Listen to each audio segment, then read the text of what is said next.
guess I really should start out thanking Senator Estes and Jody for the good work they did, and Representative Madden is not in the crowd, but he was great help to Sam Johnson and a guy named Ralph Hall. But we put our future in their hands, and they did us a very good job, along with our governor and the speaker, and let's thank the speaker. Sam Johnson and I, and he's a guy, if they ever put me in his district, he'll have a very good campaign manager, because I'll be for him. And you shouldn't just be for Sam because of the heroic 7 or 8 years that he spent suffering for us, but he's one of the wisest men in Congress, and people really listen to him up there. For that reason, I said, Sam, you take what you need out of Collins County, give me the rest, and build it up all the way to Texas County. We'll go down the road. And that's exactly what the House and Senate did for us. The governor helped. And the governor's off now running for another job. I've endorsed him long ago. I've known him since he's 5 years old, and Milla, his sister, since he was 3. And frankly, he was prettier than Milla then. They're both pretty little black-headed kids, curly-headed kids. But he's going to pick up and go a little bit. Don't give up on him yet. I think, of course, Judge Self and the commissioners, and I thank all of you for letting me be a part of the ballot here in this county. It's a great county. Actually, I got to thinking back the other day, but I've been representing Collin County since 1962, off and on. I took a little spell out there. I looked in the mirror and thought I saw Lieutenant Governor one time. So if I looked a little closer, I'd have recognized Bill Hobby. That can happen to anybody. But I just want to tell you that things are not as bad in Washington as they look. It's worse.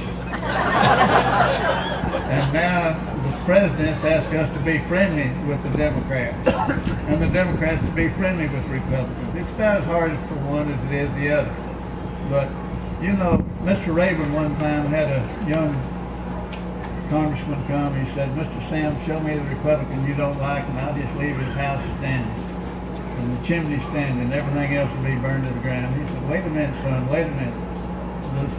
The Democrat in the House is not the enemy of the Republican in the House. The Republican in the House is not the enemy of the Democrat in the House. The enemy is the Senate, and that's what we found out up there. Really, the Senate just blocked 22 out of 23 deals to drill on ANWR, and we could be energy free today if any of the others had gone through, because there's 80 years of energy up there. Those are the things. And today the Dallas News took on our governor for criticizing the EPA. The governor is right on the spot there. EPA is a wonderful organization. They have a great purpose. But today their purpose seems to be to knock out jobs in Texas and other states that didn't vote with the majority. I think the Dallas News is wrong. They criticized this candidate for president, criticized our governor, and I think they're exactly wrong. I think the EPA is the worst thing that's happened to this country in many, many years. They cost my district in one sixth of my prison 800 jobs with one stroke of the pen. And we corrected that yesterday before I left up there. We passed an act yesterday that addressed the EPA. And I can just give you this anecdote there.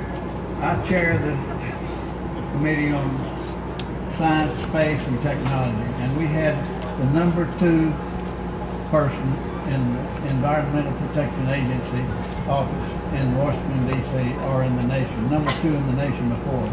I asked her a statement as to how they could justify doing what they've done in the state of Texas and to the jobs, both not just small, but big industry all over the country. And she gave me a smart answer. She said, we don't exist to create jobs. And I said, ma'am, that's a smart aleck remark, and I tell you, I'm going to leave area in the end of here for you to apologize for it. And if you're half the woman you think you are, you ought to have an apology in there. Well, it turned out she's not half the woman I thought she was, because the place is blank, but I left something in the record to say what she should have said. We got to take them on up there, and we got to take them on. And this next election, I'm not going to get into politics anymore, but I can say this to my children and your children. This next election is the most important election I remember in the history of my service in the public service. We've got to go to the polls, vote our state, vote our children. And I came from a small town, not as big as this, but about the same time ago. It's about 100-something years ago. My kids think I remember when it was created. But I'm 88, I'm the oldest guy up there. And this in the House and the Senate, which means I'm the dean. And the Speaker got on me for voting not to increase the debt here about 2 weeks ago or 3 weeks ago. I didn't want to increase the debt for a president to give away any more money, or for a Republican to give away any more money, or a Democrat to give away any more money. I think it was the right vote, but I got in trouble with the Speaker, and he advised me. I advised him that I represented the same number of people that he represented. He said, yeah, but I'm the Speaker. I said, yeah, but I'm the dean, I'm the oldest, and I'll be the oldest when you're not the Speaker.